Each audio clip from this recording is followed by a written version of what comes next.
नमस्कार, विदर्भ की बात वीकेबी न्यूज के दोपहर के प्राइम टाइम में आपका स्वागत है। अब रुक करते हैं आज के हेडलाइंस पर।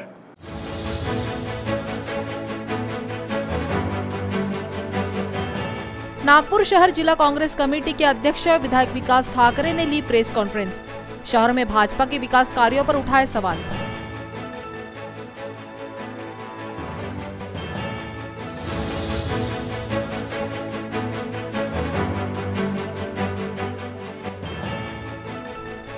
हुड़केश्वर में एक शराबी अभियंता पिता की हैवानियत आई सामने।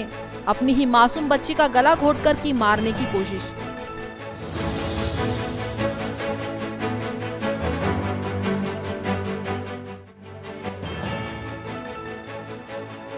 और अमरावती की महिला सांसद नवनीत राणा कृष्ण भक्ति में हुई लीन।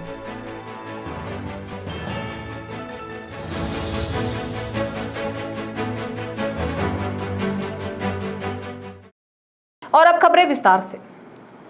नागपुर में शहर कांग्रेस कमेटी द्वारा मंगलवार को पत्र परिषद का आयोजन किया गया। इस दौरान हाल ही में महाराष्ट्र प्रदेश कांग्रेस कमेटी द्वारा राज्य कार्यकारिणी जाहिर की गई, जिसके बाद कुछ युवा चेहरे कार्यकारिणी में शामिल किए गए। जिसके बाद नागपुर कांग्रेस कमेटी की पहली ये पत्र परिषद थी, जिसमें मनपा सत्ताधारी भाजपा पर भ्रष्टाचार का आरोप जड़ा गया, जबकि केंद्रीय मंत्री नितिन गडकरी द्वारा किए गए कार्य पर भी कांग्रेस ने सवाल उठाए हैं। ज्या या शहरातील जनतेच्या बगीचे असेल, गार्डन असेल, ते हडपण्याचंच काम होत आहे। ज्या शहरातील इमारती आहे, ज्यांचा इतिहास आहे, मी उदाहरणार्थ सांगा आंबेडकर स्मारक जे आंबाझरी बगीच्यामध्ये 1950च्या दशकातलं होतं, त्याच्यासाठी करोडो रुपये खर्च झाले महानगरपालिकेचे। हा 17 एकरचा बगीचा आपण कोणालाही शहरातल्या जनतेला न विचारता राज्य शासनाला परत केला। हा नागपूर शहरातल्या लोकांचा सन्मान आहे। आणि कोणालाही न विचारता एक प्रायव्हेट कंपनी येते आणि आंबेडकरचं स्मारक तोडून टाकते। त्याच्यासाठी रिपब्लिकन जनता रस्त्यावर उतरून झाली आहे आणि आम्ही बक्षिसी मागत आहोत।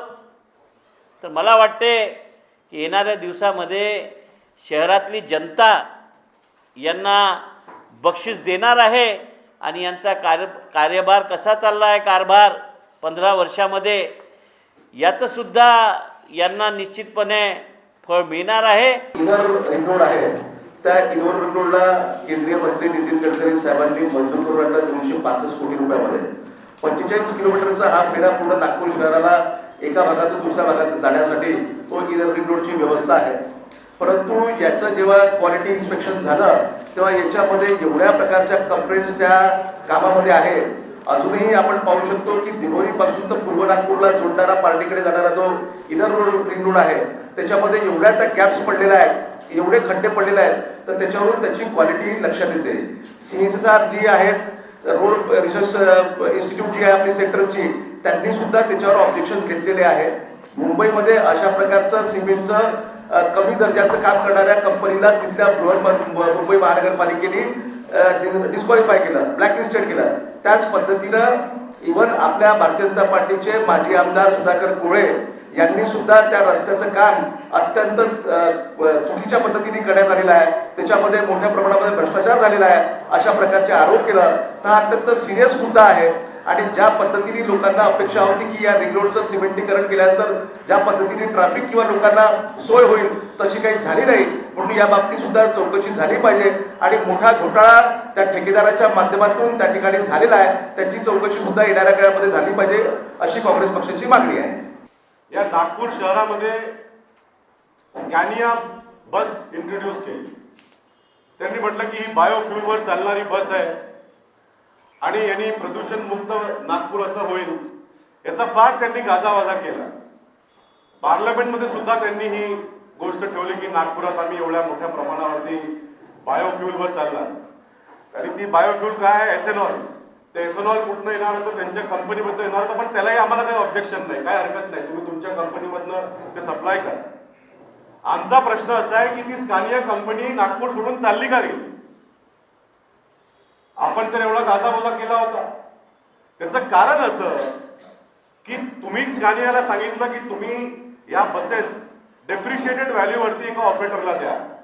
स्कॅनियाने म्हटलं आम्ही कशाला डेप्रिशिएटेड व्हॅल्यूवरती देणार आहे, आणि ऑपरेटर म्हटला की आम्ही जर या किमतीमध्ये आम्हाला बसेस मिळाले तर त्याची व्हायबिलिटी होणार नाही. मित्रांनो, प्रश्न असा आहे की या गोष्टीचा आधी का नाही विचार झाला? आणि आता काय स्थिती आहे? आता स्कॅनिया हायकोर्टामध्ये आर्बिट्रेशन करते महानगरपालिकेच्या विरोधामध्ये आणि कॉम्पन्सेशन मागते. मग आता जर कॉम्पन्सेशन द्यावं लागलं तर तो पैशाचं नुकसान कोणाचं आहे? या नागपूरच्या शहरातील जनतेचं आहे.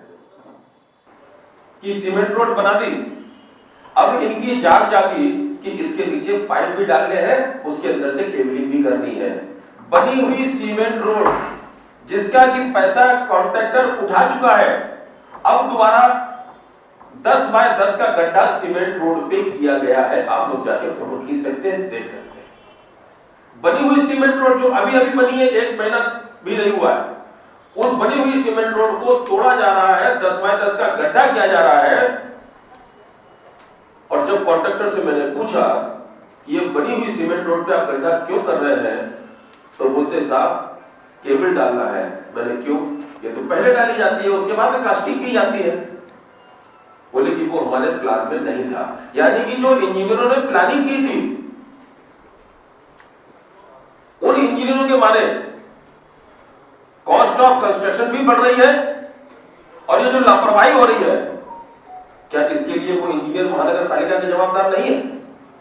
और वो इंजीनियर जब महानगर पालिका के उनकी लापरवाही के मारे वो जवाबदार है, तो महानगर पालिका में बैठी हुई भारतीय जनता पार्टी की सरकार उन पर एक्शन क्यों नहीं ले रही है? इसके पीछे कारण है मित्रों कि जो ठेकेदार है और जो भारतीय जनता पार्टी की महानगर पालिका में जिनकी सरकार है, ठेकेदार और वो सब कोई और नहीं, भारतीय जनता पार्टी के नेताओं के बच्चे हैं, उनके बिजनेस पार्टनर हैं. और इसीलिए इतना घालमेल है, वहां पर आए दिन एक्सीडेंट हो रहे हैं, जाने जा रही है, किसी को कोई परवाह नहीं है. एक आप लोगों के माध्यम से सजेशन है कि आप लोग अधिकारियों की आंखें खोलें अपने समाचार पत्र के माध्यम से और इलेक्ट्रॉनिक मीडिया के माध्यम से, और जो ऐसे लापरवाह अधिकारी हैं उन पे इमीडिएट एक्शन होना चाहिए. और जो ये रोज खोदाई का और रोज जुड़ाई का जो काम हो रहा है, जिससे कॉस्ट बढ़ रही है, वो कहीं ना कहीं थमनी चाहिए. नागपुर में शराबी अभियंता द्वारा गला घोटकर नाबालिग बेटी की हत्या का प्रयास किए जाने का केस सामने आया है. तुरंत उपचार मिल जाने से बालिका की जान बचा ली गई. ये वारदात हुड़केश्वर थाने के तहत हुई है. आरोपी 43 वर्षीय नरेंद्र अतकरे ही बताया जा रहा है, जो पेशे से अभियंता है. नागपुर के हुड़केश्वर पुलिस स्टेशन के तहत एक दिल को दहला देने वाला मामला सामने आया है, जिसमें एक शराबी अभियंता ने अपनी बेटी का गला घोंटकर हत्या करने का प्रयास किया है. आरोपी 43 वर्षीय नरेंद्र अतकरे बताया जाता है और उसे शराब की लत है. इसके चलते उसकी नौकरी छूट गई है. परिवार में वृद्ध पिता, पत्नी तथा 2 बेटियां हैं. पिता कृषि विभाग के सेवानिवृत्त अधिकारी है. नरेंद्र द्वारा यातनाएं देने से पत्नी छोटी बेटी को लेकर मायके चली गई है. नरेंद्र अपने पिता तथा बड़ी बेटी 12 साल की चवि के साथ रहता है. रविवार रात 10 बजे पिता नरेंद्र ने चवि का गला घोंटकर हत्या करने का प्रयास किया. उस वक्त नरेंद्र के पिता पुंडलिक राव घर के आगे बैठे थे. आवाज सुनकर पुंडलिक राव घर में आए. उन्हें पोती उल्टी करती दिखी. उसकी हालत चिंताजनक थी. पुंडलिक राव ने पोती को पड़ोसी की मदद से अस्पताल पहुंचाया. उपचार के बाद सुधार होने पर पोती ने सच्चाई बताई. उसने 9 अगस्त को भी नरेंद्र द्वारा इस तरह का कृत्य किए जाने का बताया. इसके बाद पुंडलिक राव ने हुड़केश्वर पुलिस को सूचना दी. पुलिस ने हत्या के प्रयास का केस दर्ज कर नरेंद्र को गिरफ्तार कर लिया है. उसका कहना है कि बेटी को मोबाइल पर व्यस्त देखकर वो अपना आपा खो बैठा. इस वारदात से पहले नरेंद्र ने ससुर को फोन कर गाली देकर धमकाया था. ससुर पर छोटी बेटी से अलग करने का आरोप लगाया था. पुलिस द्वारा छोटी बेटी से स्नेह और बड़ी की हत्या का प्रयास किए जाने की बात पूछने पर नरेंद्र की बोलती बंद हो जाती है. पोस्टे हुडकेश्वर येथे काल एक भादवी कलम 307 प्रमाणे गुन्हा दाखल झालेला आहे. यामध्ये आरोपी आहे अतुल अतकर याने स्वतःची 12 वर्षीय मुलीचा गळा दाबून तिला जीवे मारण्याचा प्रयत्न केलेला आहे. आरोपी हा व्यवसायाने सिव्हिल इंजिनियर आहे, पण त्याच्या अत्यंत दारू पिण्याच्या सवयीमुळे 3 वर्षापूर्वी त्याचा जॉब गेला होता. तेव्हापासून तो घरी एकटाच राहायचा, वडिलांसोबत राहायचा. तो पत्नीपासून पण विभक्त राहतो. त्यांना 2 मुली आहे. लहान मुलगी पत्नीसोबत राहायची आणि मोठी मुलगी आरोपीसोबत राहायची. परवा रात्री आरोपी घरी आल्यानंतर दारूच्या नशेत घरी आला. तो वडिलांशी त्याचा वाद झाला आणि त्याच वेळेस त्याने सासऱ्यांना पण कॉल केला होता. सासऱ्यांची पण त्याची काहीतरी बाचाबाची झाली. तर संतापाच्या भरात जेव्हा मुलगी रूममध्ये झोपायला गेली तेव्हा तो गेला. तर त्याने मुलीचा गळा दाबला. मुलीला वॉमिटिंग झालं आणि मुलगी एकदम थंड पडून गेली. तिचा किंचाळण्याचा आवाज ऐकून आजोबा पळत गेले होते. त्यांनी तिला तत्काळ उपचारार्थ रुग्णालयात दाखल केलं आणि ती शुद्धीत आल्यानंतर तिला विचारलं तर तिने सांगितलं वडिलांनीच गळा दाबला आहे. त्यावरून आपण आरोपी विरुद्ध गुन्हा दाखल करून आरोपीला अटक केलेली आहे.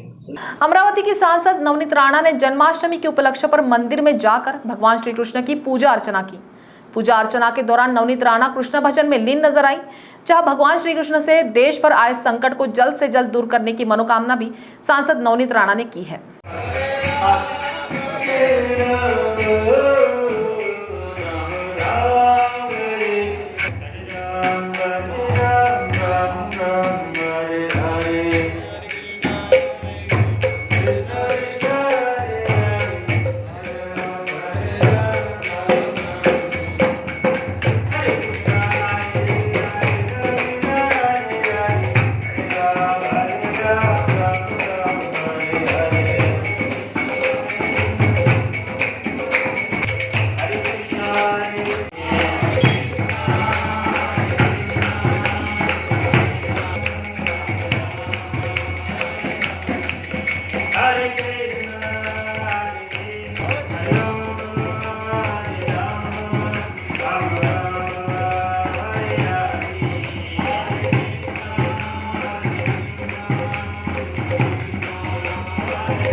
नागपुर के किंग्सवे अस्पताल में बांग्लादेश एयरलाइंस के पायलट की सोमवार सुबह उपचार के दौरान मौत हो गई है।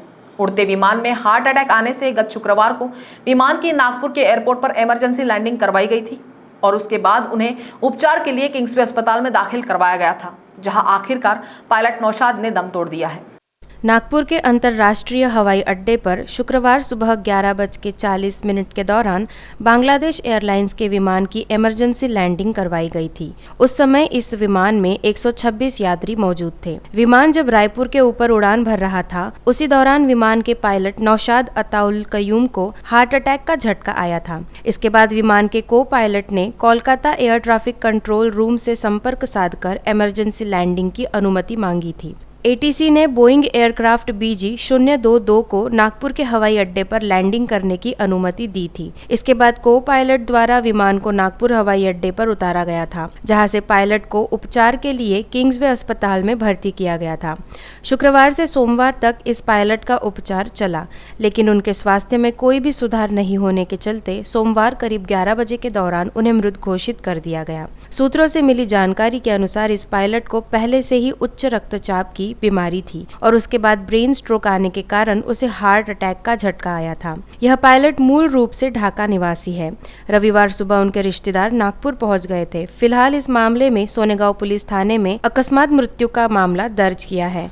अब उसका परिवार उनके पार्थिव शरीर को वापस ढाका ले जाने की तैयारी कर रहा है। नागपुर शहर में कोविड संक्रमण कम होने के बाद अब डेंगू पांव पसारने लगा है। शहर में 500 से अधिक मरीजों के मिलने के बाद प्रशासन की नींद खुल गई है। अब घर घर जाकर सर्वे शुरू किया गया है। अगस्त महीने के 25 दिनों में शहर में 60,000 से अधिक घरों में डेंगू मच्छर के लार्वा मिले हैं। शहर की कुल जनसंख्या के अनुसार हर 10वें घर में डेंगू मच्छर के लार्वा मिले हैं, जो शहर वासियों के लिए खतरे की घंटी है। नागपुर महानगर पालिका ने जुलाई के बीच 98,006 घरों में सर्वेक्षण किया गया। इस दौरान 1064 लोग बुखार से पीड़ित मिले। 38,340 कूलरों की जांच की गई। इनमें से 5,408 कूलरों में डेंगू के मच्छर के लार्वा मिले। जुलाई की तुलना में अगस्त में 1 से 25 अगस्त के बीच 60,344 घरों में डेंगू मच्छर के लार्वा मिले। डेंगू को लेकर आयोजित बैठक में घर घर जाकर लोगों को जागरूक करने का निर्णय लिया। मलेरिया व फाइलेरिया विभाग की अधिकारी दीपाली नासरे ने उठाए जा रहे कदम के बारे में बताया। 1 से 25 अगस्त के बीच 1,0271 घरों की जांच की गई। इनमें से 60,344 घर में जांच की तुलना में 34.23% घरों में डेंगू के लार्वा मिले। इस दौरान 2016 लोगों को बुखार था। अब वक्त हो चला है एक ब्रेक का। मिलते एक छोटे से ब्रेक के बाद। बाय। सब जानना चाहते हैं मेरा फेवरेट कलर, मेरा फेवरेट डेस्टिनेशन, मेरी फेवरेट डिश, पर कोई ये नहीं पूछता कि फेवरेट डिश मैं बनाती कैसे हूँ। अरे यार, जिसे टेस्टी खाना पसंद है वो अच्छे टेस्ट तक पहुँच ही जाता है। सुरुचि मसाले, खाने में हो रुचि तो घर लाइए सुरुचि। अपने सपनों की उड़ान भरने की इच्छा तो हर किसी की होती है, पर पंख भी तो मजबूत होने चाहिए जो देता है flywheel aviation academy. Flywheel aviation academy एक ऐसा इंस्टीट्यूट है जहां पर एयरलाइंस एंड एयरपोर्ट हॉस्पिटैलिटी और टूरिज्म मैनेजमेंट, साथ ही यहां campus interview, guidance by industry expert, practical training at airport, expert faculty, personal grooming जैसे कई सारे बेनिफिट्स आप पा सकते हैं। Flywheel aviation academy, 1 degree, 3 job opportunities. Flywheel Aviation Academy gives you a degree or diploma with a job. Flywheel Aviation Academy, 365 Gandhinagar, LAD College Square, beside Karnataka bank Nagpur. तो break के बाद आपका स्वागत है। नागपुर के सुरेश भट्ट सभागृह के बाहर सोमवार को मी कलाकार आंदोलन से जुड़े कलाकारों ने एक साथ आकर नटेश्वर की महाआरती की, जिसके पीछे का मुख्य उद्देश्य था कि राज्य सरकार द्वारा नाट्यगृह को 1 सितंबर से खोले जाने का वादा किया गया था, जो अब तक नहीं खोले गए। इसी बात पर मी कलाकार से जुड़े कलाकारों ने इस महाआरती का आयोजन कर सरकार को इशारा दिया है।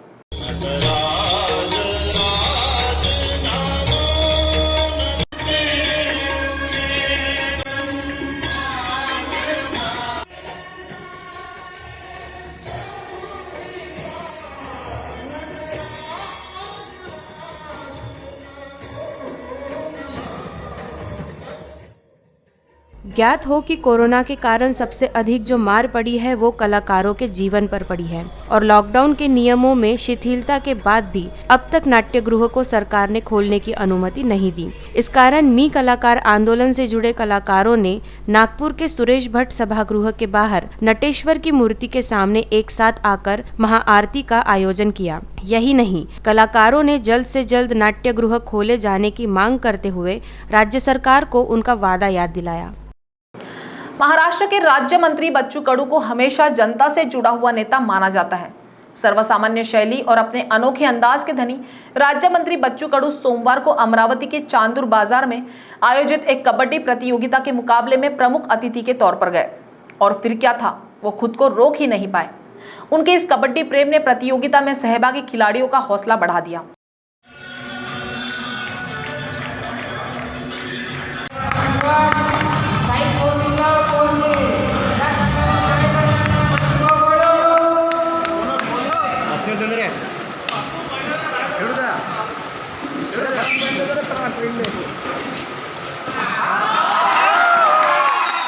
वर्धा जिले के शहर कांग्रेस कमेटी द्वारा एसटी डेपो सड़क पर के गड्ढे बुझाने के लिए फलक पूजा आंदोलन किया गया, जिसमें प्रशासन के खिलाफ कांग्रेस के कार्यकर्ताओं द्वारा तीव्र नाराजगी जताई गई।